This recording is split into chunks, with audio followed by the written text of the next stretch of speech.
Assalamualaikum dan salam sejahtera. Saya Nur Safarina, wartawan Mix TV, dan bersama saya Amsyar Muklis selaku juru kamera.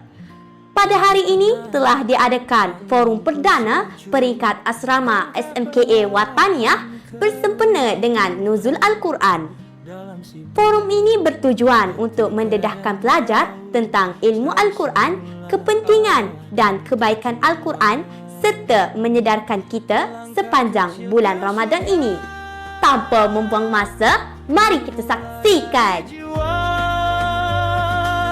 Biar sederhana saja, asal ikhlas di matanya. Langkah kecil ke syurga, hari ini kita cuba. Pegang tangan, saling bawa. Ustazah, apakah nasihat Ustazah kepada pelajar sekolah ni tentang kepentingan membaca Al-Quran?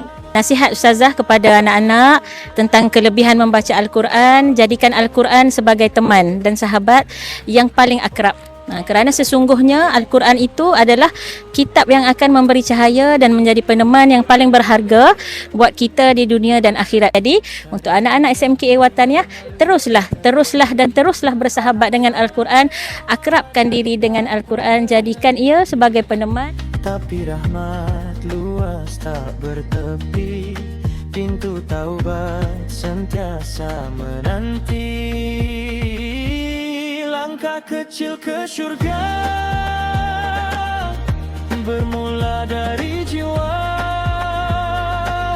Biar sederhana saja, asal ikhlas di matanya.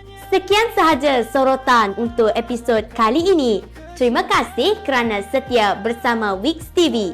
Semoga liputan ini sedikit sebanyak dapat menambah ilmu pengetahuan tentang kalam Allah yang indah, bermakna serta menjadi panduan hidup sehingga akhir hayat. Nak tahu info selanjutnya? Jangan ke mana-mana, nantikan episod seterusnya di dalam Mix TV, kreatif, aktif, positif. Ayah dalam dada, sedikit demi sedikit.